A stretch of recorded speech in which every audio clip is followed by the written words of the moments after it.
वसीम अकरम त्यागी जी, आपसे पूछता हूं कि देखिए भाई, हिंदुस्तान में इंतखाबात चल रहे हैं, लोकसभा के इंतखाबात हैं, पाकिस्तान को इससे क्या लेना देना? वो क्यों मतलब जो है बिन बुलाए मेहमान, बेगानी शादी में अब्दुल्ला दीवाना बनकर के क्यों जो है अचानक टपक पड़ते हैं?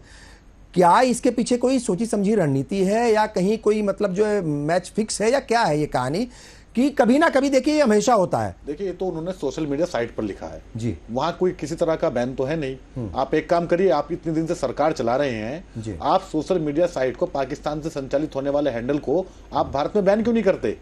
आप उन हैंडल्स को तो बैन कर देते हैं। अभी हमारे बीजेपी के प्रवक्ता साहब जो बता रहे थे कि ट्रेन पाकिस्तान से चलते हैं, वहां से चलते हैं, आपने उन तमाम हैंडल्स को यहां भारत में बैन किया है जो यहां की माइनॉरिटी के उत्पीड़न की खबरें विश्व के पटल पर रख रहे थे। आप सीजे वर्लेमन और बहुत सारे लोग हैं जिन्हें आपने बैन किया है, जिनको यहाँ पर इंडिया के, और कई ऐसे भारतीय जो भारत में नहीं रहते, विदेश में रहते हैं, एक दो उनमें हमारे भी मित्र हैं, तो उन्होंने वो माइनॉरिटी के, यहाँ की दलित उत्पीड़न की खबरें, माइनॉरिटी के उत्पीड़न की खबरें या और तमाम तरह की खबरें वो ट्विटर पे शेयर करते थे, तो उनके हैंडल्स को भारत में बैन कर दिया गया। वो नहीं दिखते यहाँ पे। तो आप पाकिस्तान के तमाम हैंडल बैन क्यों नहीं कर दे रहे हैं यहाँ पर? नंबर एक। नंबर दो, बात इसमें सिर्फ इतनी है, आप पाकिस्तान के जो, क्या नाम इनका, जो चौधरी साहब जो हैं, चौधरी फवाद, फवाद चौधरी, ये जो कह रहे हैं और इन्हें बीजेपी मुद्दा बना रही है। अभी 2 दिन पहले की बात है, पाकिस्तान के एक सांसद हैं जमीयत उलेमा इस्लाम पाकिस्तान के, मौलाना फजलुर रहमान, वो पाकिस्तान की संसद में बयान दे रहे थे और वो कह रहे थे कि हम भीख का कटोरा लिए खड़े हैं और भारत विश्व गुरु बनना चाह रहा है। उनके उस वीडियो को आरएसएस का जो मुखपत्र है 5 जन्य, उसने ट्वीट किया। उसके बाद में बीजेपी के ज्यादातर नेताओं ने उस वीडियो को ट्वीट किया। तो आप बताइए, वहां से एंट्री नहीं थी पाकिस्तान की, उस पर आपत्ति क्यों नहीं दर्ज कराई कि हम तरक्की करें, हम विश्वगुरु बने, हम आगे बढ़े? इस पर बोलने वाला पाकिस्तान कौन होता है? कौन बताएगा? क्यों हमारी बात की जा रही है उस देश में?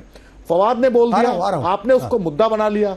वो बोले, मतलब वो एक कहावत है कि जो झूठ है अगर वो कड़वा है, सच अगर कड़वा है तो वो बुरा लगेगा, और झूठ मीठा, जो झूठ तारीफें अच्छी बात हो, वो झूठ भी अच्छा लगेगा। तो वो वाली बातें यहां पर कर रहे हैं। और मनोहर राणा का शेर है कि तवायफ की तरह अपनी गलतकारी के चेहरों पर हुकूमत मंदिरों मस्जिद का झगड़ा डाल देती है। 10 साल आपने इस देश को दिए, इस देश ने आपको दिए। 10 साल कम नहीं होते हैं। 8 साल पहले जो बच्चा 10 साल पहले जो बच्चा 8 साल का था, वो अब बालिग हो गया, फर्स्ट टाइम वोटर बन गया, वो वोट डालने के लिए जाएगा। आप बताइए 10 साल में आपने क्या किया?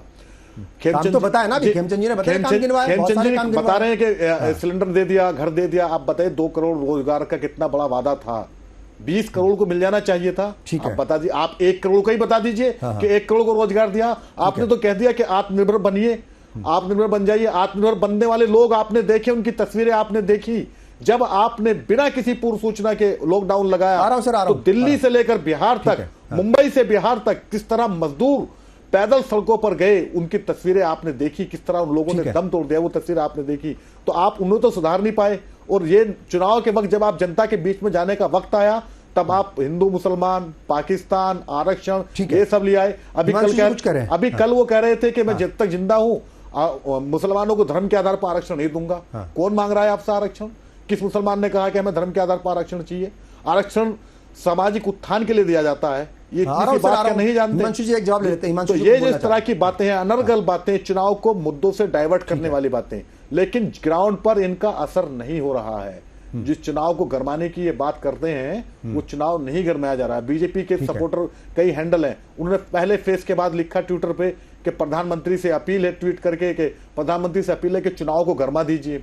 अगले दिन उन्होंने बयान दे दिया कि ये आरक्षण को लेकर के और मुसलमानों को लेकर के घुसपैठिया बता दिया अपने ही देश के लोगों को। तो ये जो सारी बातें हैं, ये तमाम इस चुनाव को डाइवर्ट कर रही हैं। लेकिन चूंकि जागरूकता बहुत ज्यादा आ चुकी है, सबके हाथ में मोबाइल फोन है, सब देख रहे हैं, लोग क्रॉस चेक भी कर रहे हैं, उसका नतीजा बीजेपी को भुगतना पड़ेगा। जी।